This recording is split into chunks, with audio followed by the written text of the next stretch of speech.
Kodi ya wananchi wa Marekani anayoilipa kama kodi zile zinakuja katika nchi zetu za Afrika hivi. Maandamano kila siku. Kodi mpaka mtu akienda chooni kodi. Sio watu wakiamua kodi. Sio ndugu zangu, wale watu wana kodi sijawahi kuona katika maisha yangu. Sijawahi kuona katika maisha yangu. Ni kodi wao kila wakati, ukipenga mafua kodi, ukisimama kodi, wewe kila kitu kodi tu. Ukijikuta kodi.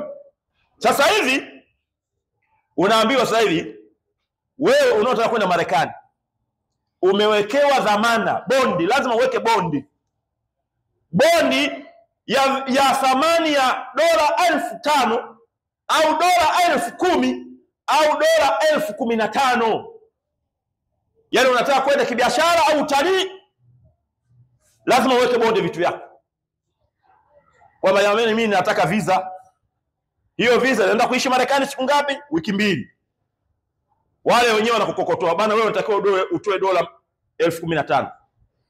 $15,000 unazungumza milioni 30 na kitu hapa. Karibu 40 inafika. Wa ashhadu an la ilaha illa Allah wahdahu la sharika lah. Wa ashhadu anna Muhammadan abduhu wa rasuluhu sallallahu alayhi wa sallam wa ala alihi wa ashabihi wa man tabi'ahum bi ihsanin ila yawmiddin. يا أيها الذين آمنوا اتقوا الله حق تقاته ولا تموتن إلا وأنتم مسلمون. يا أيها الناس اتقوا ربكم الذي خلقكم من نفس واحدة وخلق منها زوجها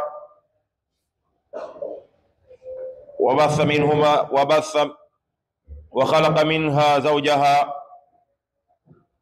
يا أيها الذين آمنوا اتقوا الله وقولوا قولا سديدا يصلح لكم أعمالكم ويغفر لكم ذنوبكم ومن يطع الله ورسوله فقد فاز فوزا عظيما. يا أيها الناس اتقوا ربكم الذي خلقكم من نفس واحدة وخلق منها زوجها وبث منهما رجالا كثيرا ونساء واتقوا الله الذي تساءلون به والأرحام إن الله كان عليكم رقيبا. يا أيها الذين آمنوا اتقوا الله وقولوا قولا سديدا يصلح لكم أعمالكم ويغفر لكم ذنوبكم ومن يطع الله ورسوله فقد فاز فوزا عظيما. إن أصدق الحديث كتاب الله وخير الهدي هدي محمد صلى الله عليه وسلم وشر الأمور محدثاتها فإن كل محدثة بدعة وكل بدعة ضلالة وكل ضلالة في النار. اللهم إنا نعوذ بك من عذاب النار. قال سبحانه في محكم تنزيله بعد أعوذ بالله من الشيطان الرجيم: لإيلاف قريش إيلافهم رحلة الشتاء والصيف فليعبدوا رب هذا البيت الذي أطعمهم من جوع وآمنهم من خوف. Baada ya kumshukuru Allah na kumtakia rehema na amani mtume wetu Muhammad pamoja na jamaa zake na maswahaba wake na waja wema wote, usikum wa nafsi bitaqwallahi azza wa jalla faqad faza almuttaqun. Ninawahusia nikianza nafsi yangu kumcha Allah mtukufu, wamefaulu wamchao Allah subhanahu wa ta'ala.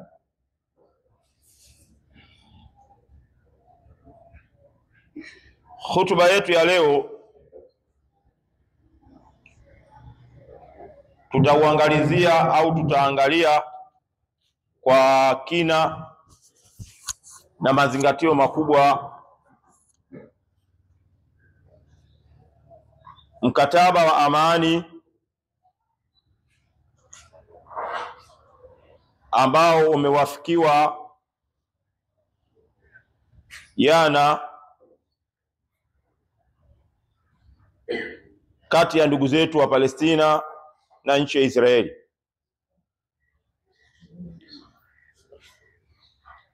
Ndugu zangu, kuna mazingatio makubwa sana. Na kama ni watu ambao tunafuatilia matatizo mbalimbali ya Waislamu wenzetu, utakuja kugundua ya kwamba wenzetu kwa kipindi cha miaka takriban miwili wameishi katika maisha magumu sana, kiasi ambacho hata sisi wenyewe Waislamu, baadhi yetu, kutokana na udhaifu wa imani uliopo, hatukuwa tunawaombea kheri, hatukuwa tunawaombea amani. Zaidi ya hapo, likawa ni swala la kidunia. Wanaharakati duniani kote wakawa wanaililia Gaza, na bahati mbaya sana, ziko baadhi ya nchi za Kiislamu zilisubutu hata kupiga marufuku kwa maimamu kuombea dua ya amani hawa ndugu zetu. Hata kuzungumza kama hivi ninavyozungumza mimi leo katika hotuba hii, nchi hizo zilipiga marufuku kwamba isisikike hotuba wala darasa yoyote wala uwe ni muhadhara ukiwazungumzia hawa ndugu zetu ambao wameishi katika mateso makubwa. Kinyume chake sasa, watu ambao hawana imani ya Kiislamu, wao ndo wakasimama kwa ujasiri mkubwa bila kuogopa mtu kutetea haki ya watu kuishi na haki ya watu kuishi katika hali ya amani na utulivu. Sisi wenyewe Waislamu tukiwa tumewapa kisogo, tukitafsiri kwamba ni mambo ya kisiasa na tafsiri nyingi ambazo zinaua imani yetu, tukakhalifu hadithi ya Mtume sallallahu alaihi wasallam ikifananisha kiungo au umoja wa Uislamu ni sawa na mwili wa mtu mmoja. Akipata tatizo hilo ni la Waislamu wote. Hii hadithi tukaiweka nyuma kabisa,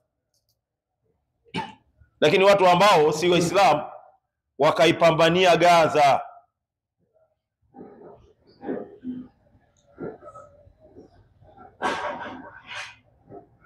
Ndugu zangu, mkataba wa amani ambao ulitiwa saini jana, kutiwa tu saini ule mkataba, tuliona watu walifanya sherehe, haswa kwa watu wa Gaza, Waislamu wenzetu walifanya sherehe kubwa wakimshukuru Allah subhanahu wa ta'ala kwa ashirio la amani ambalo wameliona na kulisikia na wakawa na matumaini nalo. Hivi ndivyo amani watu wanavyoililia, ndugu zangu.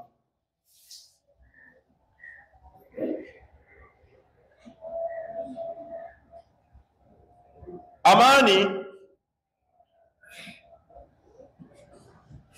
ni neno ambalo au ni jambo ambalo limehamasishwa sana na waja wema waliopita. Mtume Ibrahim Abul Anbiya aliombea amani katika mji wa Makka pale aliposema, baada a'udhu billahi minash shaitani rajim, rabbi ij'al hadha baladan amina, ewe Allah ujalie huu mji wa Makka kuwa na amani.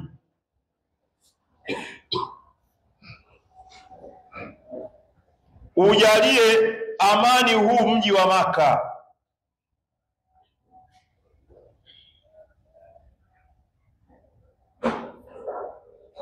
Amani ndio msingi wa maendeleo.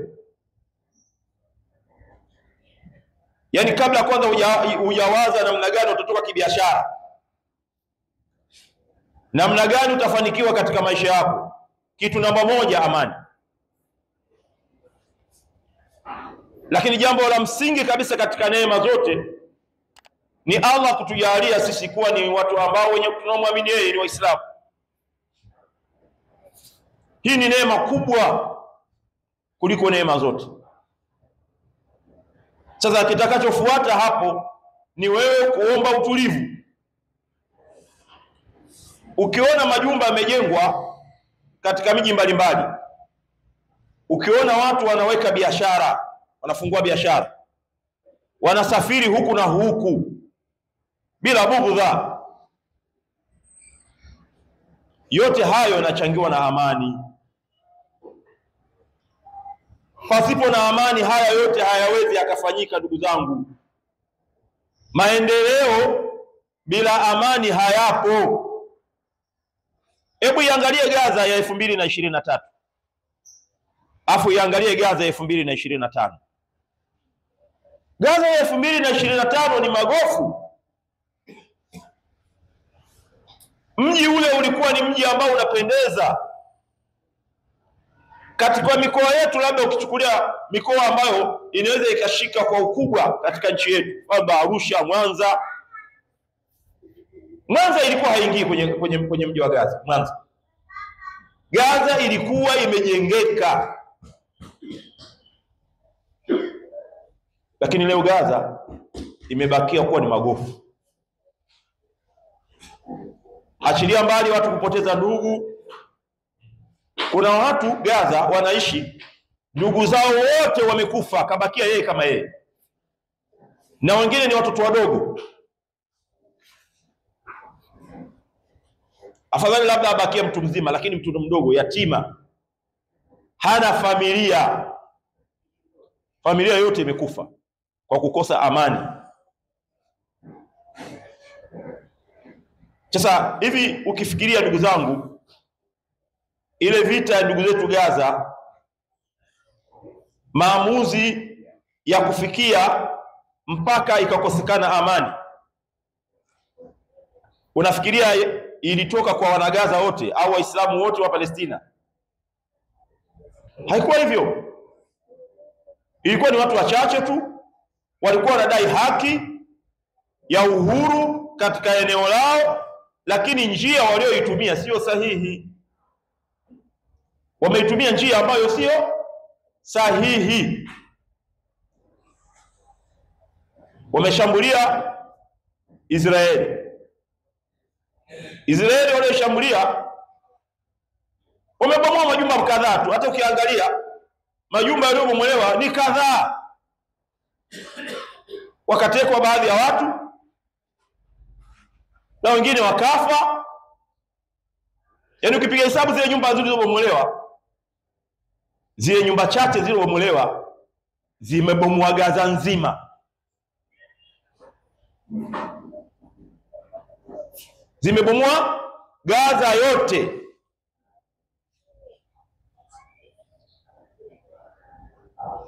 Ndugu zangu, amani ni kitu muhimu sana. Usiombe fujo. Angalia Allah subhanahu wa ta'ala atuambiaje ndani ya Qur'an. Liilafi Quraish ilafihim rihlata ash-shita'i was-sayf falyabudu rabb hadha al-bayt alladhi at'amahum min ju'in wa amanahum min khawf.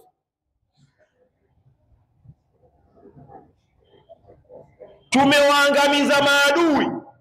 Allah anasema nimemwangamiza Abraha na jeshi lake ili wasilete fujo, ili wasivunje amani katika mji wa Makka na viunga vyake.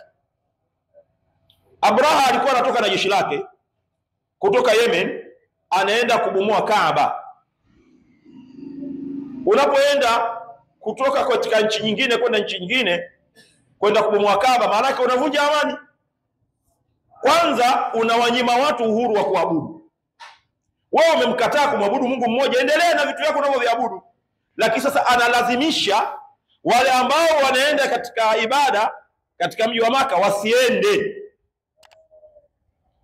Kwa hiyo alikuwa na jeshi kubwa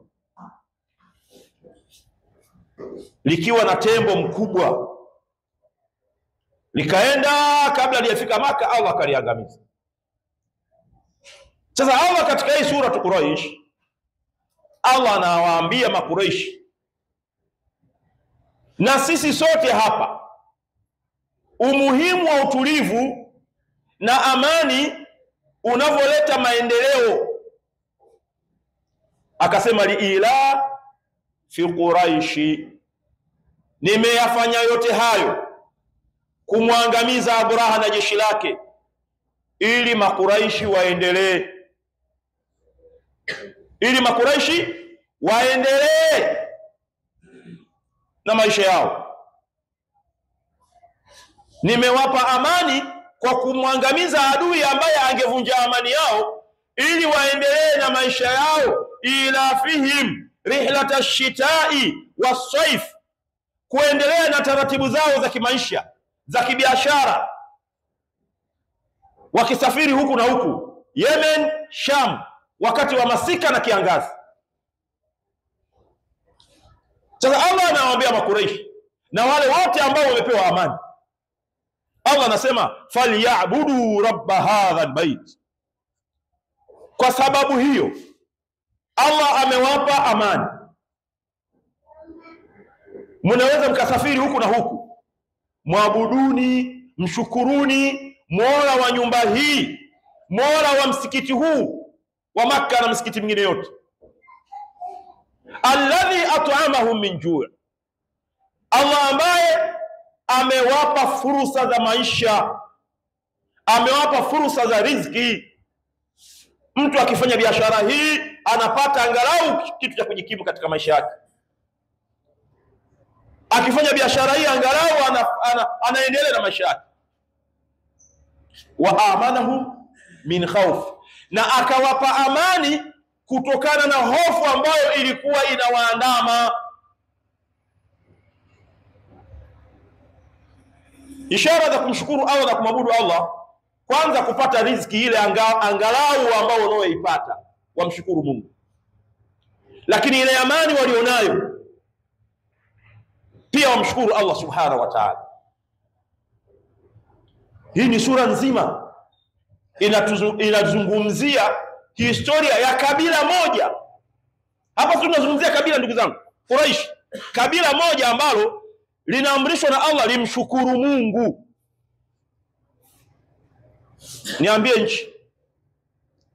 Niambie nchi nzima ambayo Allah subhanahu wa ta'ala ameijalia amani, hawa watu wa nchi hii wanatakiwa waonyeshe shukrani zao kwa Allah kivipi, kwa kiasi gani?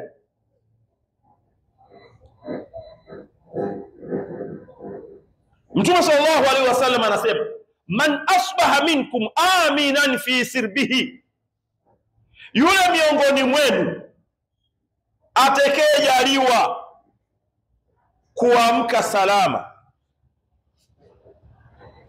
akawa amesalimika, akawa yuko salama katika familia yake.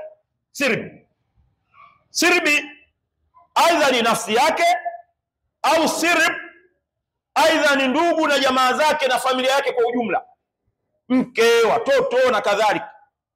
Au sirb ni njia mbalimbali tunazozipita kusafiria, mara tuenda Dar es Salaam, mara tuenda Morogoro, mara tuenda wapi kwenye minada na kadhalika.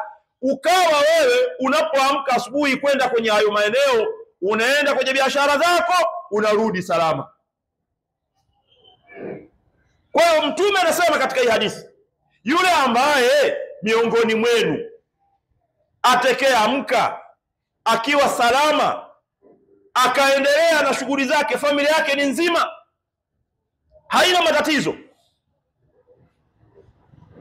kwamba hujapata taarifa yoyote kwamba ndugu yako ameingia matatizoni. Manake wakati mwingine mtu anaweza akashindwa kufanya kazi yake kwa sababu ndugu yake kaingia kwenye matatizo.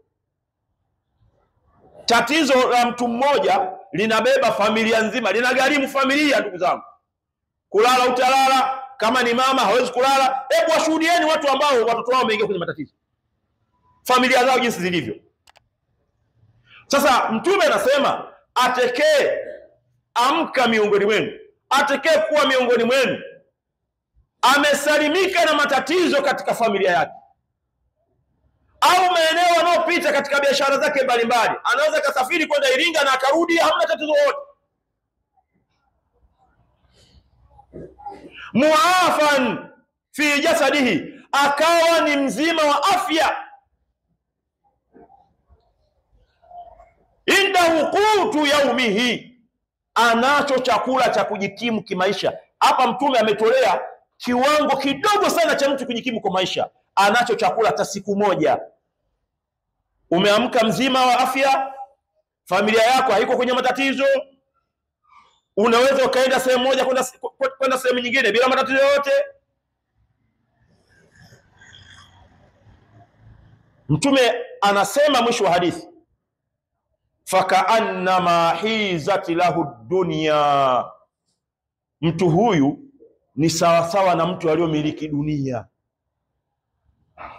ni sawasawa na mtu aliyemiliki dunia. Angalia ndugu zangu, hapa Mtume katoa kiwango kidogo cha riziki, kwamba wewe kula yako ya leo unayo, kesho hujui kitakachotokea nini, lakini kula ya leo unayo, alhamdulillah. Familia yako imeamka salama, unaweza kutoka eneo moja kwenda eneo lingine bila bugudha yote. Wewe ni sawa na umemiliki dunia,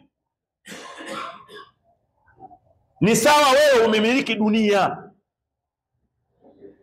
Angalia thamani ya amani hapa anayoizungumzia Mtume sallallahu alaihi wasallam. Sisi leo katika nchi yetu tuseme kwamba watu ambao labda wanaamka asubuhi wana mlo ule mmoja, wengi hao, au wana mlo wa siku moja, wengi hao sana sana tunawapata vijijini. Tunawapata vijijini wengi wa aina hiyo. Lakini ukija maeneo ya mjini, huniambii mlo wa siku moja. Yaani mtu pesa anazozimiliki anapiga hesabu kwamba hata yeye kwa siku atumie 30,000 katika matumizi yake, mpaka anakufa malizi hizo pesa, mpaka anakufa hizo pesa zimalizi. Kwa siku atumia 30,000 tu.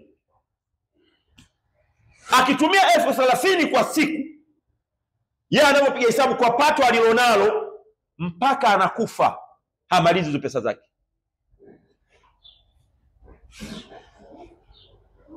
Akitumia 10,000 hata miaka 3 anachukua, hata siku 10 anaweza akachukua, hata siku 5. Hapa Mtume anazungumzia mtu ambaye ana uhakika wa kula siku moja tu. Hatuzungumzia mtu ambaye ana uhakika wa kula siku 2, siku 3, siku 4, siku 5. Siku moja ana uhakika wa kula siku moja, familia yake imemka salama, yeye mwenyewe mzima wa afya, anaweza akasafiri kutoka eneo moja kwenda eneo lingine. Ni sawa na mtu ambaye amemiliki dunia. Niambie mtu ambaye ana uhakika wa kula wiki, mtu ambaye ana uhakika wa kula mwezi mzima. Ndugu zangu, usitarajie neema ulionayo ikuondoke. Yaani usiombe hicho kitu, usiombe kabisa neema ulionayo ikuondoke. Alafu sisi Waislamu tuna maadili yetu. Sisi Waislamu tuna maadili yetu. Maadili yetu sisi ni kusikia Mungu anasema nini, Mtume anasema nini. Hayo ndo maadili ya Muislamu. Ukitafuta kinyume na hivyo utapotea. Tunajua fika nchi yetu tuko changanyikeni, wako Waislamu, wako soko Waislamu, wako mpaka na wapagani. Sasa sisi sote tunaenda kujiunga kwenye vyama vya siasa ambavyo vimeundwa na watu ambao wako changanyikeni. Kila mmoja anajua dhamira ya ndani ya moyo wake, kila mmoja anajua hivyo, kwamba kinachomtoka kwenye kinywa chake si kilichopo ndani ya moyo wake, si kilichopo ndani ya moyo. Tahsabuhum jami'an wa qulubuhum shatta, kwamba unaweza ukafikiria kwamba mpo kitu kimoja, lakini kila mmoja ana dhamira na nia yake. Sasa Muislamu anatakiwa kuwa makini sana na haya mambo. asiwe imam. Anayetoa riziki ndugu zangu ni Allah subhanahu wa ta'ala. Huyo ndo mtoaji riziki. Hakuna hata kiongozi mmoja wa dunia hii atampa mtu riziki, hayupo. Ni wewe umepewa fursa, mlilie Allah, na tumepewa taratibu namna gani riziki yako utaiongeza. Tumepewa taratibu katika dini sisi. Tumepewa taratibu kwa sababu kama ingekuwa ndio miundombinu, uongozi bora wa kisiasa ndio unapelekea watu kupata riziki, huko Marekani pasingekuwa na maskini. Huko Marekani pasingekuwa na maskini. Ufaransa ndani ya mwezi mmoja mawaziri wao wamejiuzuru watatu. Hizo ndio nchi ambazo tunazipiga, tunasema kwamba ndio zina ubora wa maisha. Ndani ya mwezi mmoja Ufaransa mawaziri wao watatu wamejiuzuru. Haya, Ufaransa na Tanzania wapi na wapi ndugu zangu? Kama ukizungumza barabara mpaka chooni, barabara za lami. Barabara mpaka chooni za lami Ufaransa. Hawana shida na hospitali. Sio nini? Vitu vyote ambavyo tunapigania hao wagombea wanasema nitawaletea maji. Ufaransa huko washavuka. Washatoka huko.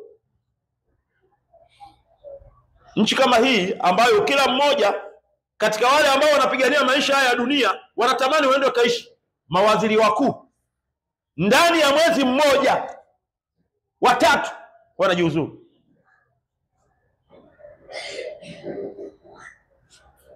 Marekani ndio ambao tunaona ni pepo ya dunia. Kuna watu mpaka leo wanalala barabarani. Mpaka leo Marekani watu wanalala barabarani. Na serikali wamewapa watu walale barabarani.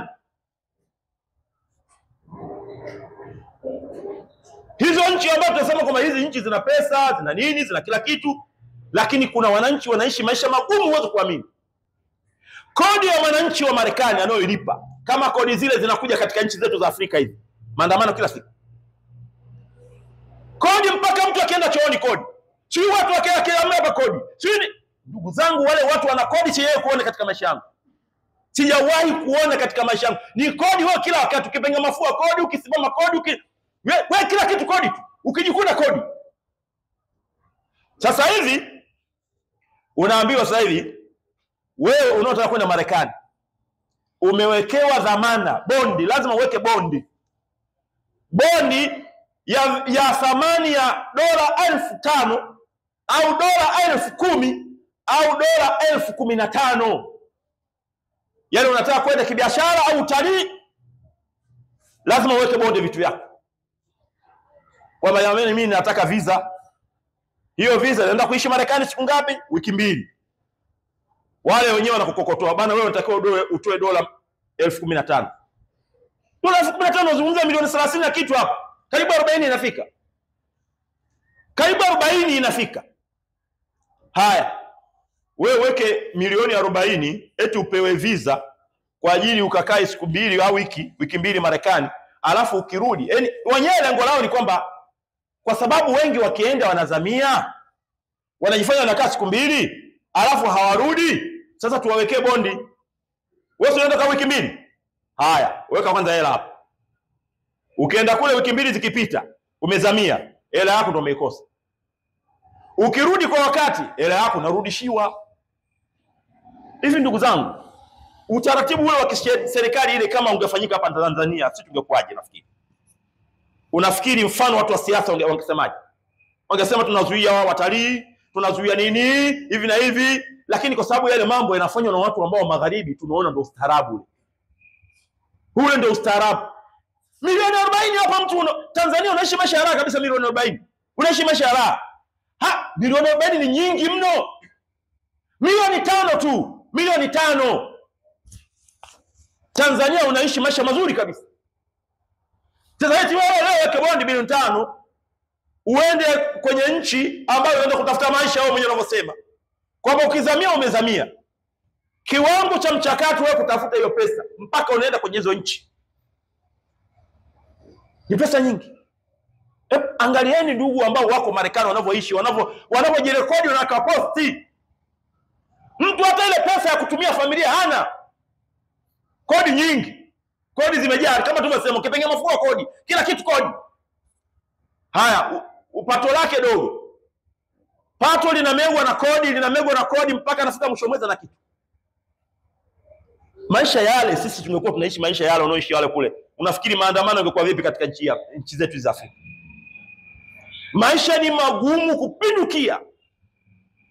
Kwa hiyo na wanasihi sana, nikinasihi nafsi yangu, hakuna kiongozi katika dunia hii atagawa watu pesa. Hiyo hayupo. Sisi turudi kwenye misingi ya dini yetu. Unataka riziki,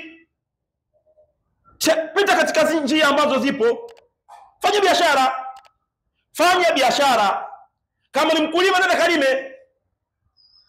Mbingu, ndugu zangu, haileti dhahabu kwamba mvua ikinyesha watu waangukiwa na dhahabu. Hiyo haipo. Ni watu kukaa na kujituma. Na hakuna watu ambao wameishi katika tawala mbovu kabisa katika maisha yetu na historia ya Kiislamu kama Waislamu, na bado watu walitoboa kimaisha. Sisi tumepita katika tawala mbovu mno.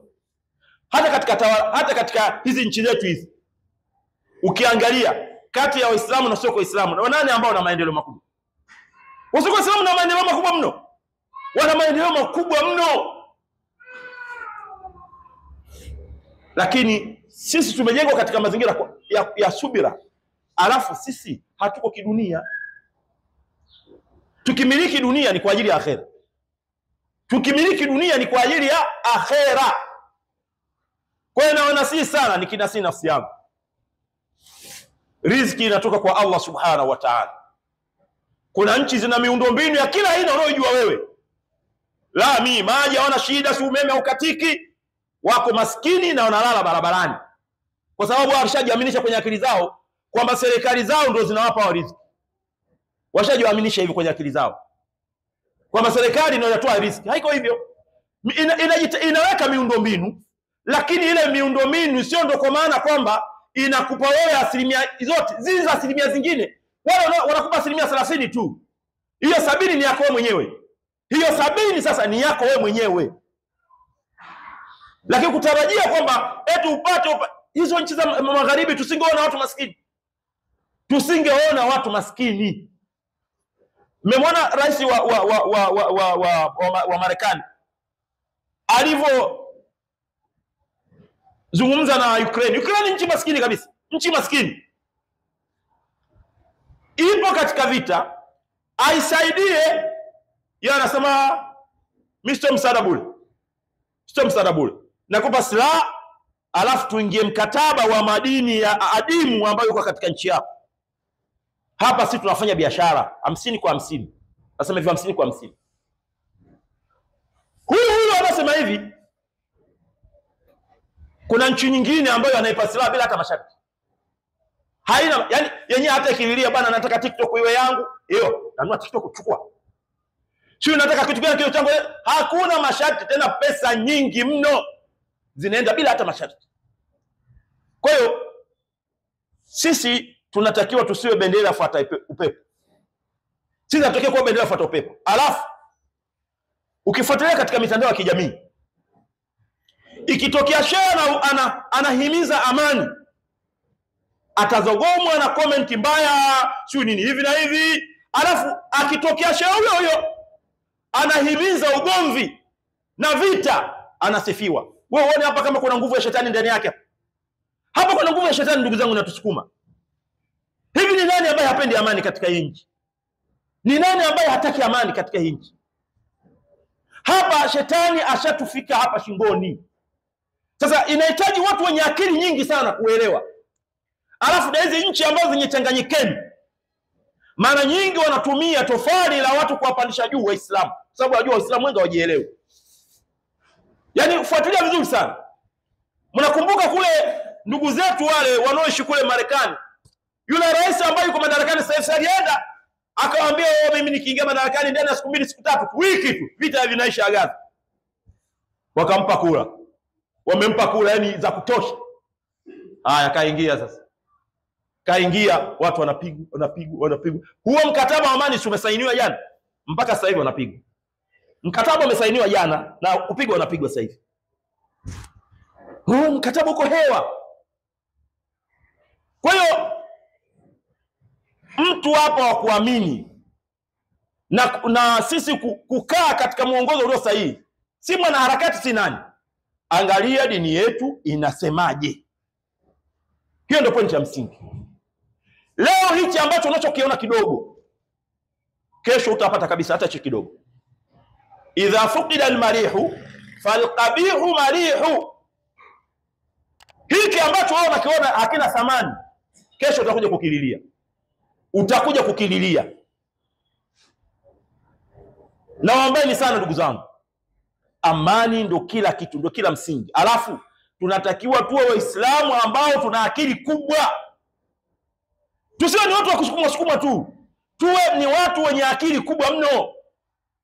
Ukiwa akili zako ndogo ndogo kama vile ilivyo, na watu kuaminishana wakisema hao bana mashehe au Waislamu hawajasoma, sio hivi na hivi. Yaani wana harakati, akitokea mfano shehe kama akihamasisha amani, anasema kwamba wanalinganisha kwanza kati ya shehe na labda na mtu mwingine wa dini nyingine. Nani kasoma sana?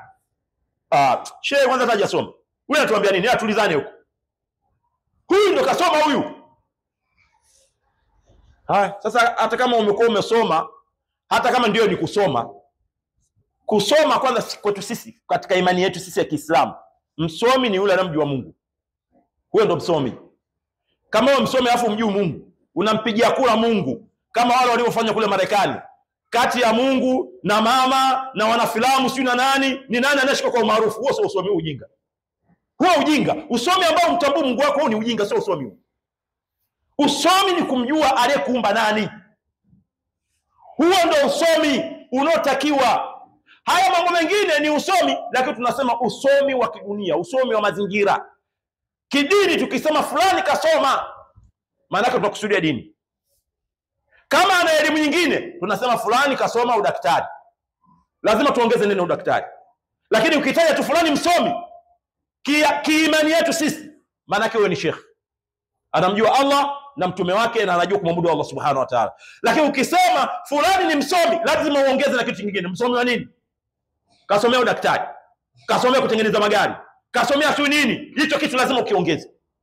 Kwa hiyo tusiaminishwe kwamba eti hao mashehe hawana akili, hawajielewi, si vile. Tena hakuna watu wanaojielewa kama mashehe. Hakuna watu wanaojielewa kama mashehe ndugu zangu. Ila tunatengenezewa mazingira ya kuonekana kwamba hawa hawana elimu, si nini. Na wewe Muislamu unaingia mkengo na kubali kwamba ndugu zangu, hivi kile wanachofanywa wale watu katika majumba yao ya ibada, mtu anakuja anauza maji milioni 20, milioni 10 chupa hii ambayo sisi tunanunua shilingi 500 pale, ni akili ujinga? Ile ni akili au ni ujinga? Mtu alete maji kabisa, maji ambayo yamenunuliwa 500, anaweza akatoka hapa akaenda dukani akanunua maji shilingi 500. Na akaja kuyanadi akasema haya maji yana baraka maalumu na kitu kadha. Chupa hiki kimoja hivi ni milioni 20, na watu wanaoambia kwamba ni wasomi huko ndani wanagombaniana kununua yale maji. Msomi gani wa aina hiyo ndugu zangu? Hakuna msomi namna hiyo duniani hata siku moja. Huyu sio msomi, huyu ni mjinga. Huyu ni mjinga. Kwa sababu kwanza msomi lazima aamini, amwamini aliyomuumba. Msomi anamkataa muumba wake. Usomi gani ambao uko kumkataa Allah subhanahu wa ta'ala? Aqulu qawli hadha wa astaghfirullah alazim li wa lakum fastaghfiruhu wal ghafurur rahim wal barakatuh.